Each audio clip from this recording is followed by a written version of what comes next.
Welcome to Healthy Living, Healthy Planet Radio, sponsored by EarthX, the world's largest environmental experience, and also sponsored by Natural Awakenings magazine.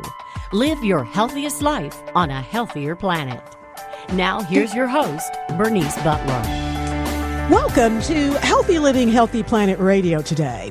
We are now nearing the end of our third season, but we remain probably more excited than ever to continue to help you explore and understand that unbreakable relationship between your health and the health of the planet.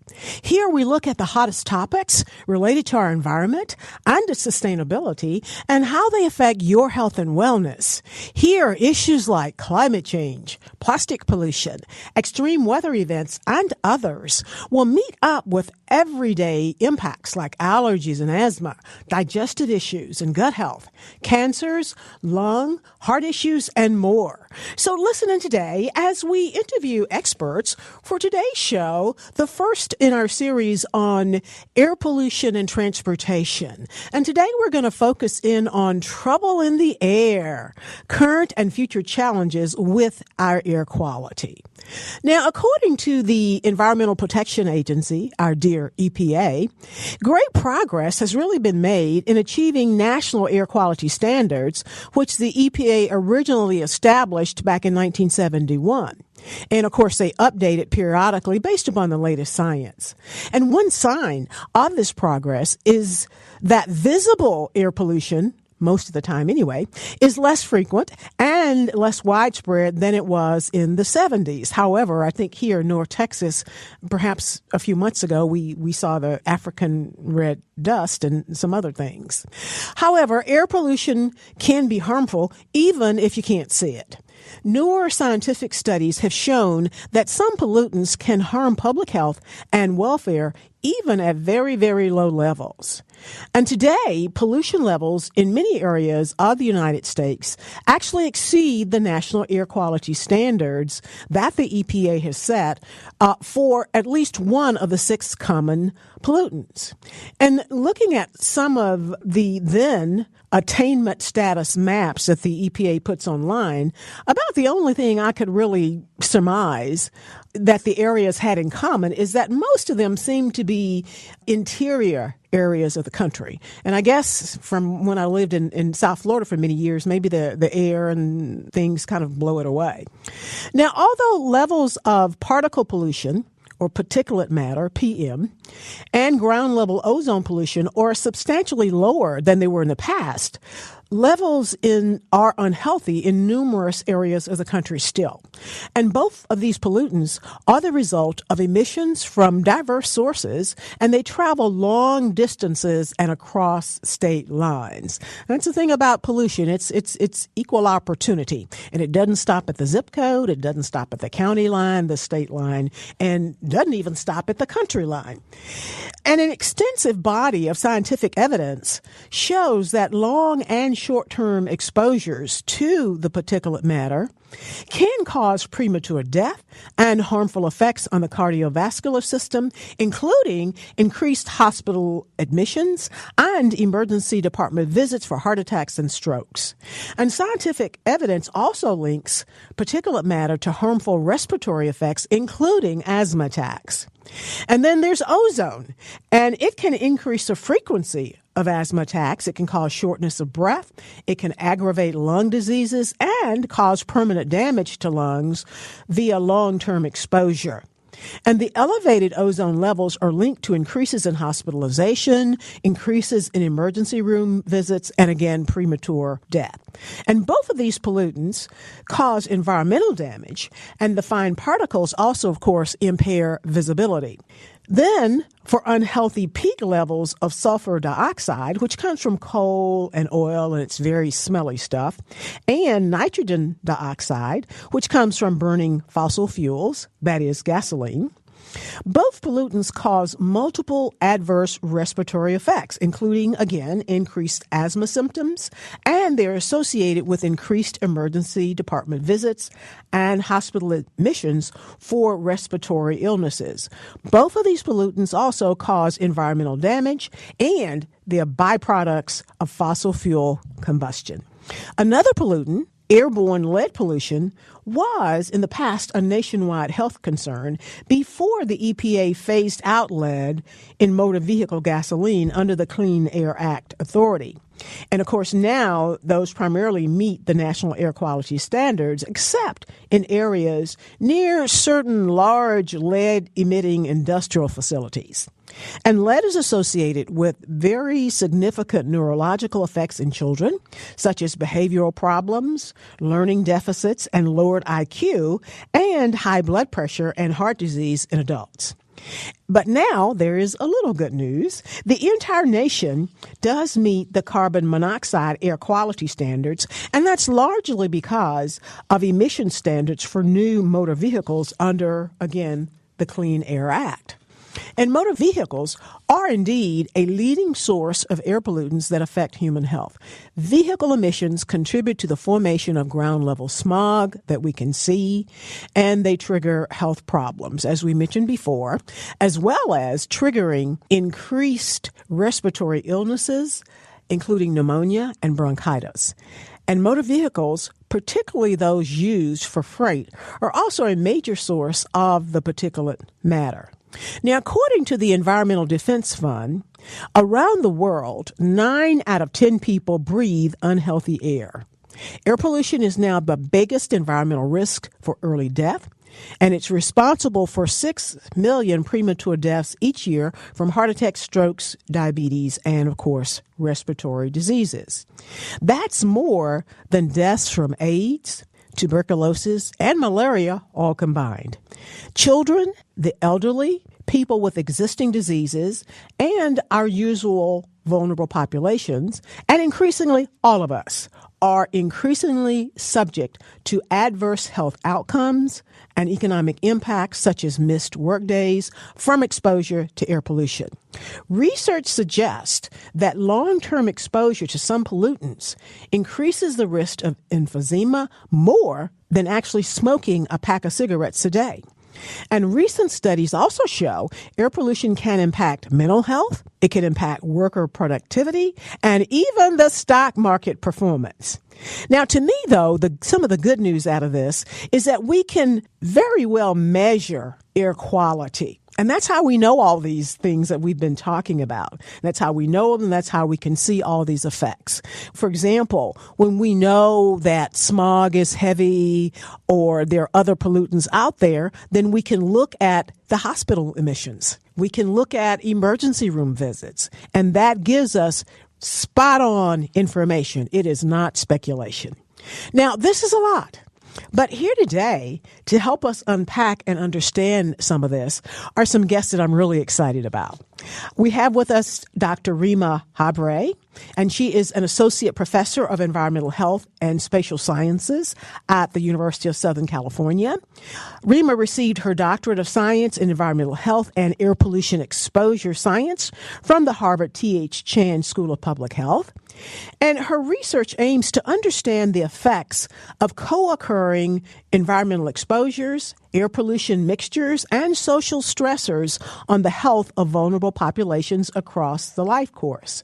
Rima also co-chairs a working group that's investigating the influences of the environment on children's health in early life.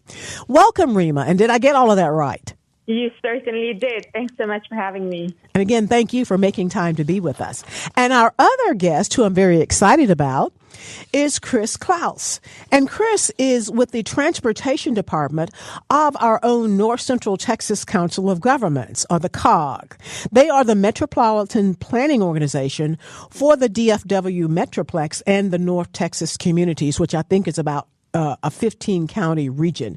And they do so much stuff, I can't keep up with it all, but it's very exciting and very important for our everyday lives.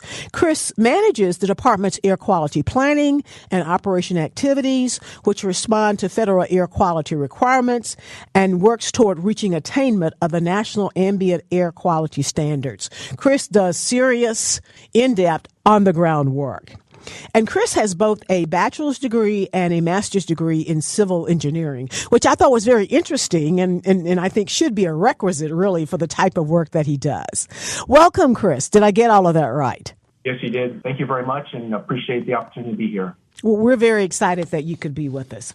And we just have a couple of minutes before we go to break. So I'm going to start out with a quick question, or it's not a quick question, but I need Rima to give me a quick answer and we can get back on the other side.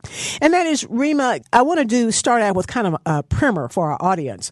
What exactly do we mean when we talk about or use the term air quality? And what are the factors that determine air quality and how is it measured? And again, we have 2 minutes, and I know we're going to have to break this question up and get back with you on the other side. Go ahead. Sure. So when we say air quality, we literally mean the quality of the air we're breathing, right? And so that could be some physical aspects of it, some chemical aspects, some biological aspects. When we say air pollution, it means those different parameters got to be so high that they're beyond sort of the level that we think is useful for the purpose of that, air quality. So for example, or for what we would expect for it to be naturally, right? So when levels go really high, that's when we call it air pollution. And I'm happy to say more when we come back in terms of how we measure it, if you want. Indeed. And I know that for the most part, air quality and air pollution is geographically based. But as we talked about earlier, and as we have all seen and experienced, it travels. It does not stop at the lines. But, today in North Texas, we may have one air quality situation, whereas where you are in San Diego or Southern California, it may be different. And the same thing over in Africa, where they send that red dust from. We're going to go to break now and give a shout out to our sponsors, and we'll be right back on the other side with Klaus and with Dr. Rima Habre. Thank you. We want to give a shout out now to our sponsors. That is Natural Awakenings, Dallas-Fort Worth Metroplex Magazine, the Green, Healthy, and Sustainable Living Authority for the DFW Metroplex and North Texas communities. Print issues of Natural Awakenings can be found in all Whole Foods grocers, natural grocers, Central Market, Sunflower Shops, and many, many other locations, as well as available online, free for download at nadallas.com. Our other sponsor is North Haven Gardens, serving the Metroplex since 1951, the most respected horticultural establishment in North Texas, offering gardening and plant education, concierge services, DIY classes, gifts, and more. Check them out at nhg.com. And Lynn Dental Care, practicing dentistry for over 38 years with a holistic approach, looking at the whole body, none mercury. Specializing in periodontics, Dr. Lynn is board certified by the International Academy of Oral Medicine and Toxicology. Check them out at lindentalcare.com. And we have a new sponsor, the Weston A. Price Foundation, where ancestral wisdom meets up with modern science on food, farming, and the healing arts. The Weston A. Price Foundation is a nutrition foundation teaching people about healthy foods of the past and how they can incorporate those into their life. The foundation educates people about why grass-based and other foods are better quality and helps them find these foods. And currently they have a 50% pledge campaign going on where they encourage people to purchase 50% of their foods from local farms and artisans.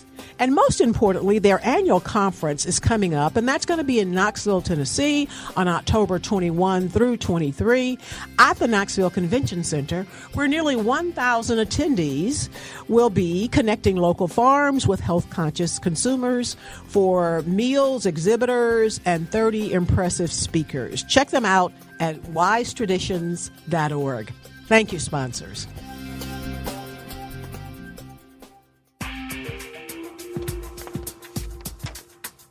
Welcome back to Healthy Living, Healthy Planet Radio today, to our show on trouble in the air, current and future challenges with our air quality.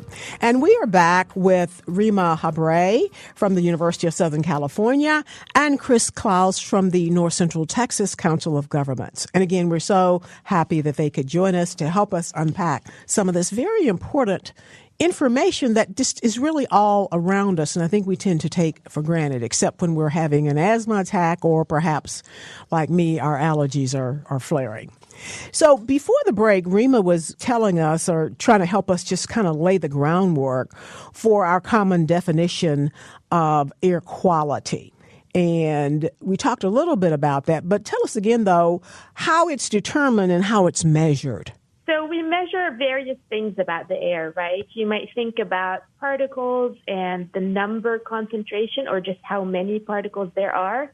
That's a measure we care about for really tiny particles. We might weigh how much they weigh in terms of a mass concentration. You know, we collect them on filters sometimes. We measure gases as well. We call that a mixing ratio.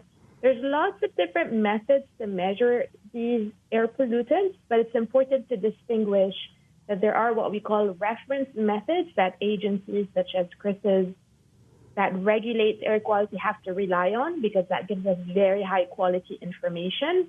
But there's also now a lot of kind of what we call low cost or commercial ways of measuring some aspects of air quality. And that is also helpful information.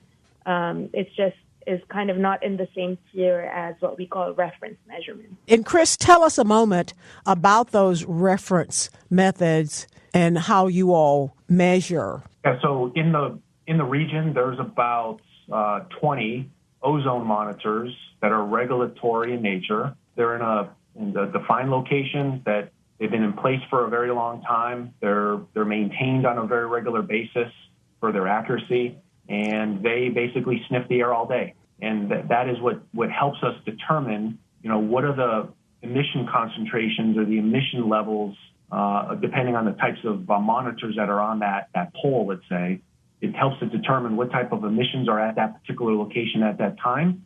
But then you can also use these monitors to also help to determine where the emissions may have come from. By using some of the monitors that might be, say, upstream of other monitors in the area, you can start to, paint some pictures to see the evolution of some of the formation of these emissions as the day progresses. Can you give us an example of that, what you're just talking about? Yeah, so like there's a monitor in say Denton County, for example, at the airport. It does monitor ozone. There's an ozone monitor there.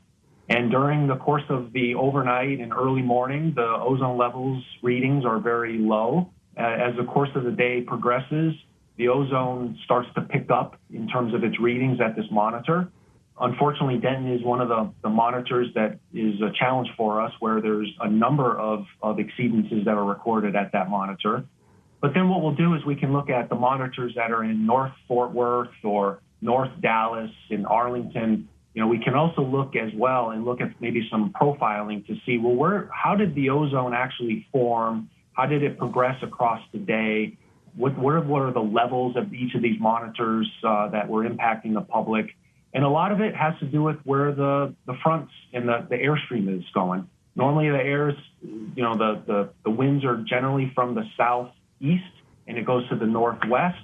So generally a lot of the southern pollution that actually is emitted gets carried into the wind patterns, and then they formulate the ozone in the afternoon, unfortunately, at the Denton monitor.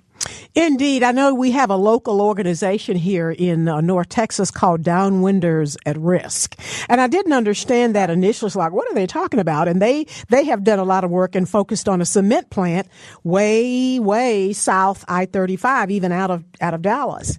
And that seems to be something relevant to what you're talking about. Exactly. So, the cement kiln has a process where it contributes. They have stacks coming out of their facilities. It emits emissions.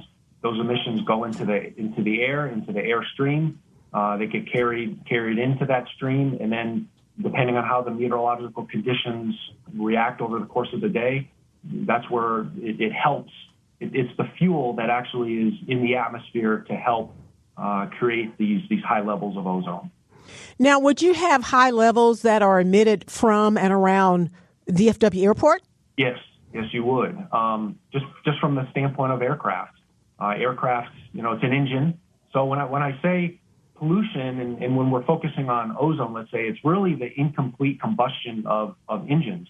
So there's an engine, there's a fuel in an engine in a cement plant, there's emissions. There's a fuel, there's an engine in power plants, there's emissions. There's a fuel, there's an engine in cars, there's emissions. There's a fuel, there's a engine in planes, there's emissions. A lot of these locations and a lot of these sources are heavily regulated, which does control their emissions. But like an aircraft might be in place for 20, 30 years. And, their primary, I think, objective is try to minimize noise, not as a secondary thing would be the emissions. But the new generation of aircraft that have since come in as a result of fuel economy has really, really lowered the footprint that the aircraft have in a region. And one of the things that I have learned, certainly in 3 seasons of doing this, is that if it combusts, if it burns, if it combusts, it's creating air pollution. Absolutely. And the second component of ozone is volatile organic compounds. There's small amounts of that in an incomplete combustion of an engine, but a lot of that is from just plant life, biogenics as they call it. And it's not like we're going to go around and cut down all the trees and all the green, vegetation and stuff. So the biogenics are there.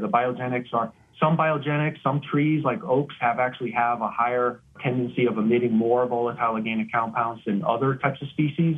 But those are things that they're in the atmosphere. There's not a whole lot we can do. So the focus is trying to reduce the human impact or the man-made, say, emissions that are able to be, I'd say, more of an effort of trying to reduce. Indeed. And I want to come back to you shortly, Chris, to talk about some other common pollutants.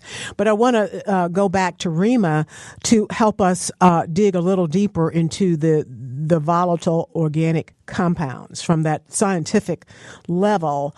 Now, I know about the VOCs in paints and things like that, but how much are plants actually contributing to that? So that's a great question, Bernice. Thank you. And I'm sure we'll come back to sort of indoor environments and VOCs indoors. But I do want to say, Chris is exactly right, although it is very different by region. So, for example, for us in LA here, traffic is such a huge source of VOCs, and we have less of the biogenic kind of like tree-based VOC emissions. If you go to Atlanta, for example, you'll see a lot more of those natural emissions. But altogether with what we call nitrogen oxides and the traffic, it cooks up into the ozone secondary pollution that we see a lot in LA.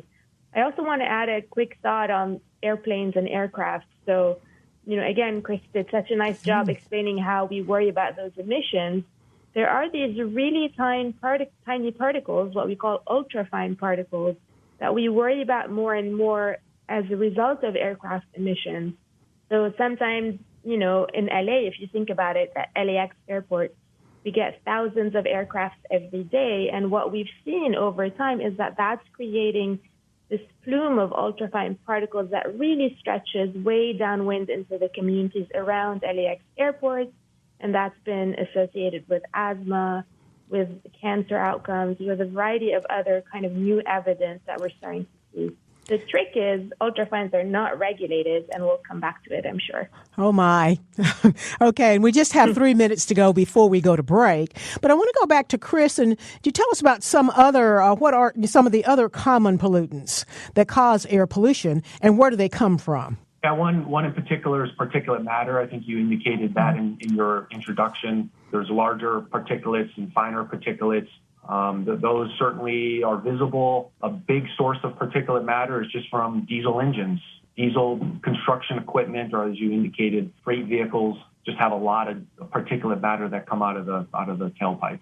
So when we're sitting at the stoplight or driving down the highway and some vehicle is in front of us with this big, nasty, ugly plume of black smoke, that's particulate matter. That's particulate matter that probably does not have a particulate matter trap or a strategy on it to collect and not emit those particles. But yeah, that would be probably an older engine that is not running properly, out of tune, running inefficiently, that you're seeing all that black smoke.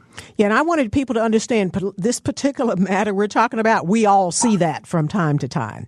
Any other examples you might give us of where we actually can see it and know that it's particulate matter? Yeah, and I hate to say this, but in California knows all too well about it. Because of our weather conditions this summer, it's certainly wildfires.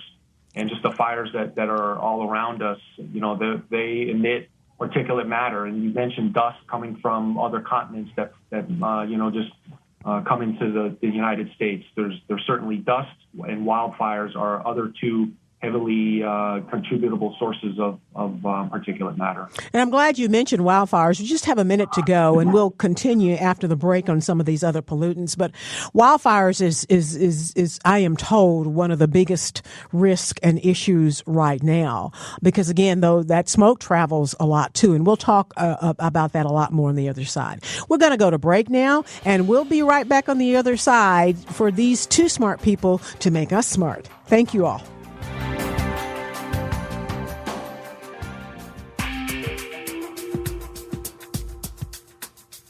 Welcome back to Healthy Living, Healthy Planet Radio, to today's show on trouble in the air, current and future challenges with our air quality. And we are back with Klaus from the North Central Texas Council of Governments and Rima Habre, who is a professor in environmental health and spatial sciences at the University of Southern California. Again, thank you all for making time to be with us. Now, before the break, we started talking a little bit about the insurgents, wildfires everywhere. I know that we are seeing them in North Texas this year, which we traditionally don't. And I want to talk more about that a little later on, too. But Chris was kind of going down, telling us about some of the other common pollutants that cause air pollution and where they come from. Yeah. So, when we do, there's something called emission inventories that are a real bottom-up assessment of all potential emission sources. So I was indicating earlier, maybe it's coming from power plants, maybe there's cement kilns, automobiles, cars and trucks are a very large component, aircraft, oil and gas drilling that isn't as prevalent in North Central Texas as it once was maybe 10 years ago. But I know like in the San Antonio area, oil and gas drilling is huge. But then how much of that is actually traveling up, whether it be oil and gas drilling in San Antonio or even in another component is transport. There's this Houston Ship Channel. There's a lot of industrial going on down in the Houston area, a lot more than we have here. But as I mentioned earlier, a lot of our situation of our northern counties are impacted as a result of these wind patterns that we have. So what we're seeing is on any given day, there is a large amount of pollution that is already in our area blown in from elsewhere across the country. And that's stuff that we can't control locally. So those are conversations that we have to have and are having with other neighboring states and regional EPA offices to try to work on reducing those emissions elsewhere so that it's not going to have less of an impact on our ability to be able to meet these standards. And don't they realize we have quite enough of our own without them adding theirs? What are some of the more significant pollutants that you are seeing coming into our area, and where are they coming into our area from? Well, like we were saying earlier, obviously dust. When we have these scenarios where it's coming off the African coast, we are seeing the dust from wildfires from the western part of the country, Arizona, California. Even nitrogen oxides and volatile organic compounds, the precursors to ozone. We're seeing those from the East Coast or the Upper Ohio River Basin. Areas north of us that are kind of drooping down and catching a wind current and blowing right up into our area.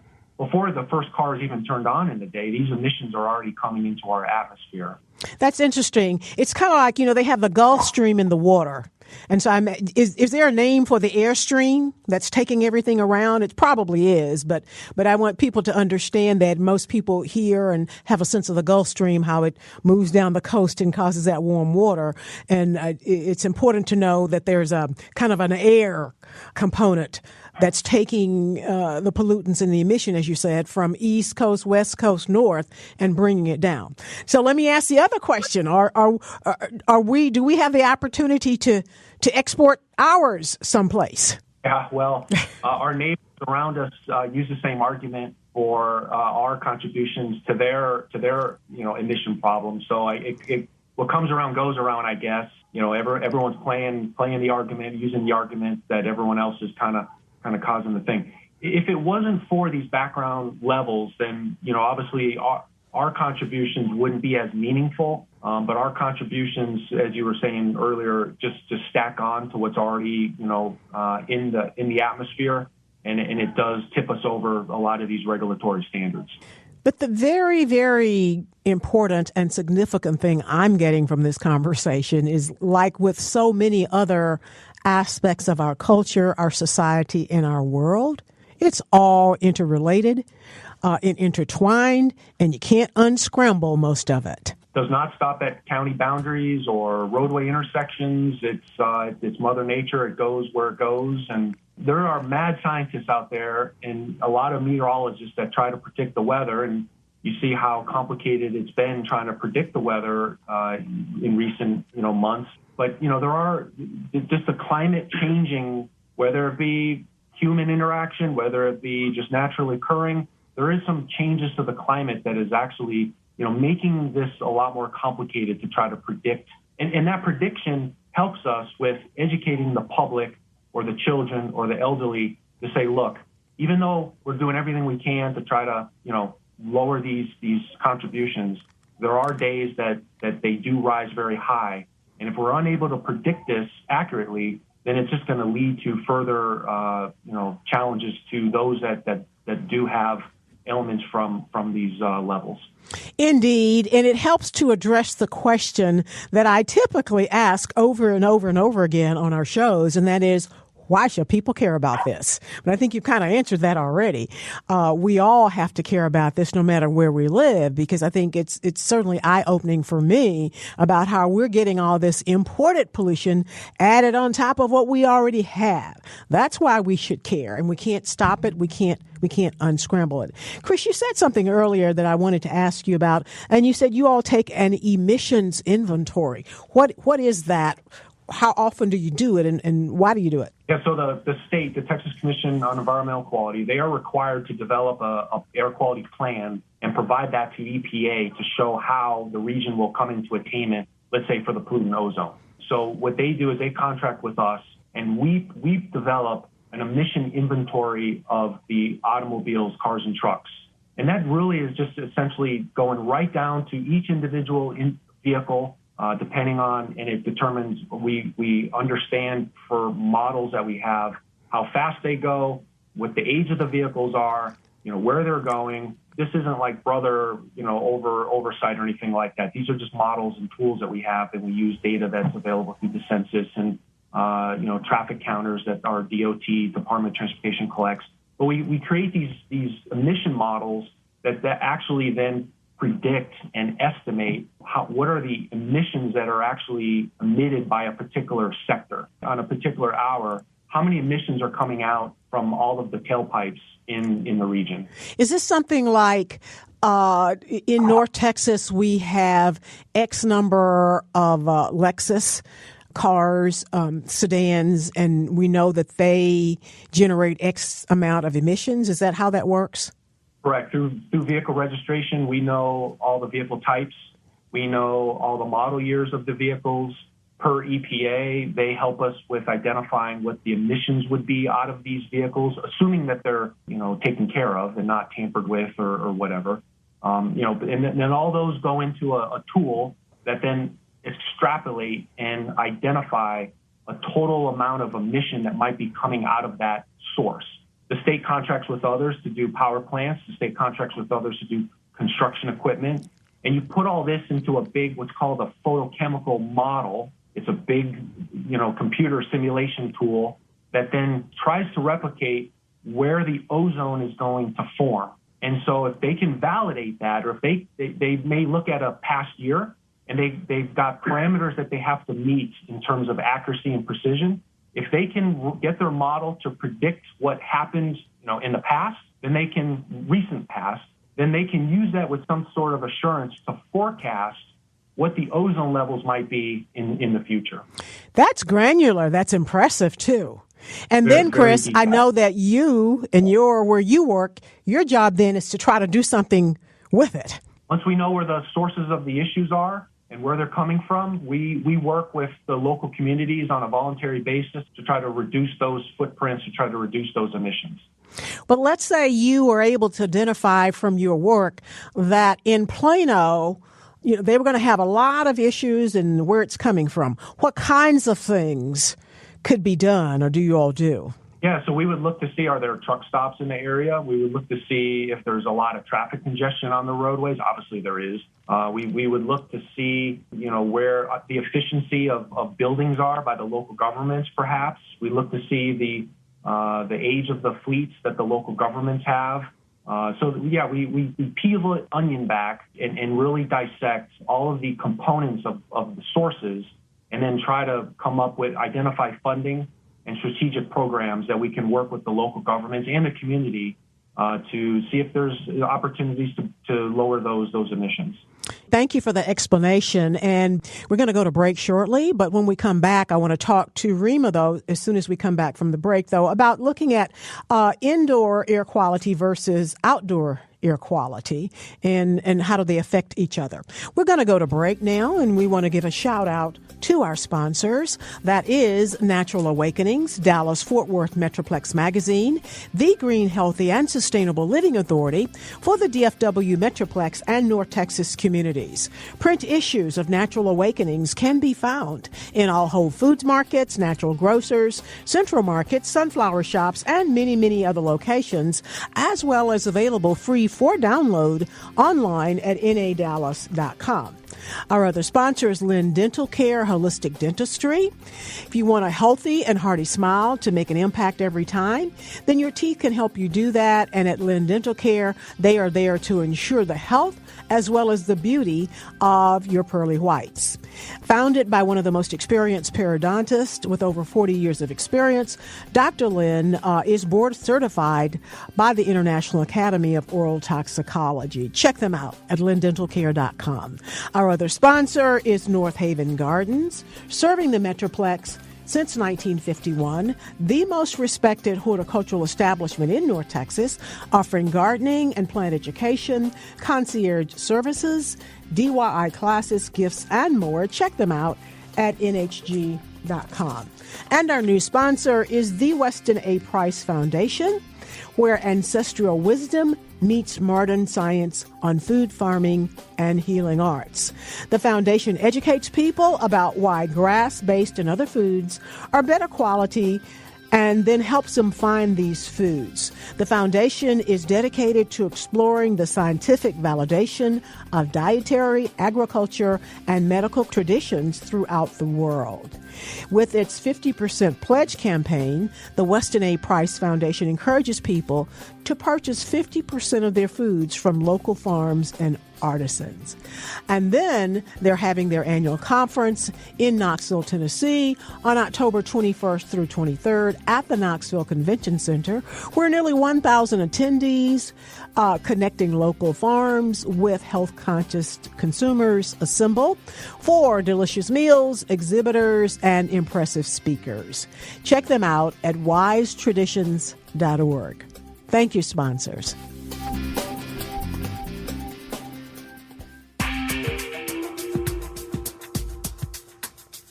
Welcome back to Healthy Living, Healthy Planet Radio, to today's show on Trouble in the Air, where we're talking about the current and future challenges with our air quality. And we are back with Dr. Rima Habre with the University of Southern California and Chris Klaus with the North Central Texas Council of Governments with their transportation department, and he is their air quality guru over there. So thank you all for taking time to be with us today. We really appreciate it. Now, I want to go back to Chris really briefly to talk about ozone, because that's something we here in North Texas experience a lot, and everybody here has heard about it. And I wonder, Chris, is it just as prevalent? Do other localities give these ozone alerts, and they have the ozone charts and things on TV as well as we do? Yeah, it's pretty common across the country. You go to Atlanta, California, Chicago, they also have a similar messaging program to inform the public of these expected bad days. So tell us, what is ozone? What are high ozone alert days? Why do we have them? And what do they mean for our health? Yeah, so ozone is a colorless, odorless gas. It is formed in the presence of sunlight and heat with the mixture in a photochemical reaction of nitrogen oxides and volatile organic compounds. They are, impacts the respiratory, lungs. It can, people with asthma, elderly, young children. I mean, even allergies. Don't forget allergies. Allergies, yeah, absolutely. So these are common effects of ozone and why we should all care. The standard has been in place a form of the standard has been in place since 1990, and EPA they're required under the Clean Air Act to continuously review every 6 years. Is the standard strong enough? And they keep getting lowered. They keep getting stronger. So it's not to say that we are failing and can't comply with our ozone standards. We comply with many of the ozone standards. It's just the most recent ones are very low, and we're regrouping to try to implement new strategies and ways to try to lower the formation of that ozone. And we haven't talked very much on this show today about the gorilla in the room, climate change, and how it's exacerbating everything. Quick question, too, though. Are the do fires exacerbate ozone? Yeah, they do, and there's a lot of studies that are going on right now commissioned by the University of Texas to try to better understand a lot of the wildfire. I mean, you'll see the particulate matter, components of the fire, but once all the PM kind of dissipates or falls to the ground, there's still all the unsighted pollutant elements of the fire that actually is still lingering in the atmosphere and has some impacts on the formation of ozone. I want to go to Rima here now, and if you can tell us about indoor air quality versus outdoor air quality, and how do both of those affect the environment? We usually talk about how the environment is causing or affecting those, but I have to think that they also affect the environment. That's a great question, Bernice. And if you think about it, so we spend most of our time indoors. Now with the pandemic, it's even more time than anyone could have imagined. And so both indoor air quality and outdoor air quality, affect each other, strongly affects our health, but also have an effect on the environment. So if you think about all the products and chemicals that we use, a lot of that happens indoors, and those emissions end up kind of going into the outdoor environment. But if you also think about what you do in your home on any given day, the cleaning, the cooking, the vacuuming, the personal care products that don't have a lot of information on what's in them, right? The cleaning detergents, that's a lot of chemical exposure that we are getting directly that affects our health, but also gets into the environment. You also get what's a very important component of your personal exposure, which is the air coming from outside into your home, right? Because we don't live in perfectly sealed structures. You open your windows, houses themselves can be leaky, etc. So what's happening outside is still very much important for us in terms of what we are breathing in when we're indoors. Now, Rima, who do you see, though, as perhaps the most important and most pressing issues around air quality today? I think, you said it best. Climate change is a very, very important issue of our times. It's changing the landscape of not just weather, but air quality, wildfires, smog pollution, allergens, and how those increase in the air. I think there's still the issue of ultrafine particle pollution that is not really regulated, and that's because it's very challenging to regulate ultrafines compared to, PM 2.5 that we've been talking about, the larger particles. And I also think, there's an issue with sort of the unfair placement of a lot of these contaminating local sources and industries, and sometimes placing major roadways right next to hospitals or vulnerable populations or communities. So I think the justice aspects of these issues is also becoming way more recognized these days. Indeed. And a lot of the environmental justice issues, from what we're seeing too, are now leaking way beyond the usual vulnerable populations. As they say, those issues are coming for all of us now as well. Our society, locally, regionally, and globally is much more intertwined now. One of the things that just amazes me that I don't hear a lot of people talk about is that air quality issues that take place just about every day of the school year. You notice at elementary schools, I've not seen an elementary school yet that doesn't have like a circular parking lot, driveway or something. And I've seen cars stacked up down 2 or 3 blocks waiting to get, to pick up their kid. How much air pollution is that? Who's measuring that? I think that's a widely recognized issue, and hopefully school districts are sort of doing better at preventing idling and kind of lingering of cars. I mean, we very much know that when a car is idling, it's emitting a lot relative to what it would if it was running more efficiently. If you think about it, too, you have kids right then and there, very close to the tailpipe, right? Very close to where those emissions are happening with their parents, and they're usually hanging around for a while. So all those things together make it more of an exposure concern, right? Because vulnerable kids are getting in contact with it more closely than, let's say, if that same car was out on a freeway somewhere. Chris, do you all have any programs at the COG that address that? Yeah, I give shout out to Everman Independent School District.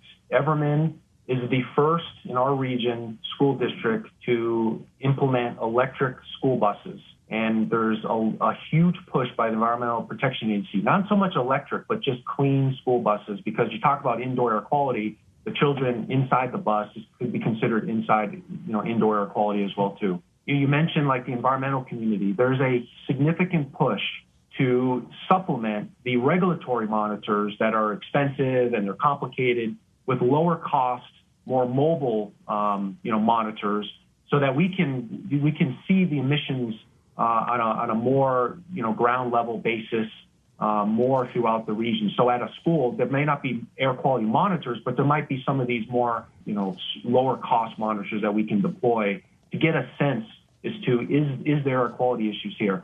And then as an engineer, we had a program before the COVID, but COVID kind of shut down all the schools and stuff. So we're re-examining where we go with this. But the idea would be to look at the traffic flow and the patterns and see if we can put some money into maybe curb cuts or different driveways or different routing of vehicles and maybe make the efficiency of the movement of vehicles and buses, more efficient to minimize the emissions that are released into the area.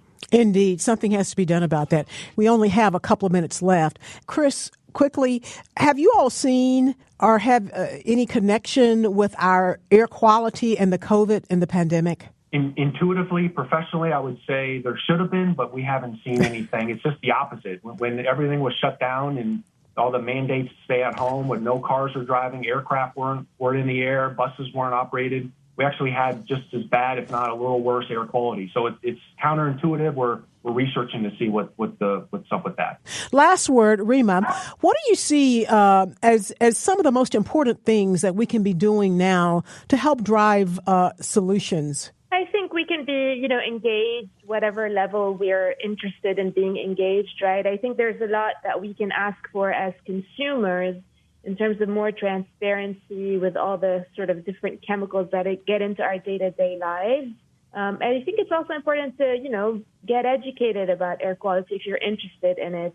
Try to join an organization or follow the work of local agencies that are doing important work in this space. Be more proactive towards, having control to what you're exposed to in your environment, what your kids, what your families, what your communities are exposed to. Because a lot can happen with policy changes, but of course that takes time. Indeed. And compared to a number of the other environmental issues, I feel like air quality and air pollution is one that everyone really can see and that is generally accepted, the knowledge of it. And again, a lot of it's because we can measure it so well. I really appreciate you all helping us with this. You've really made us smarter. And as always, we run out of time. And so we've been with Dr. Rima Habre with the University of Southern California and with Chris Klaus with the North Central Texas Council of Governments. And they really have made us smarter today in terms of our air quality, air pollution, and why we must care about it. It's not an option. So thank you all for being with us today. Thank you so much. Thank you. And thank you, listeners, for listening in to Healthy Living, Healthy Planet Radio today. The conversation starts here, but our goal is for it to continue in your home, in your social circles, your workplaces, at the water cooler, and in the grocery checkout line, so that we can all work together to realize that healthy living is simply not possible without a healthy planet. Our culture is the result of 1 trillion tiny acts taken by billions of people every day, like yourselves. And each of those tiny acts can seem insignificant, but all of them add up one way or the other to the change that we each live through. This is your host, Bernice Butler. Thank you, and join us again next week for more on air quality and transportation. Thank you.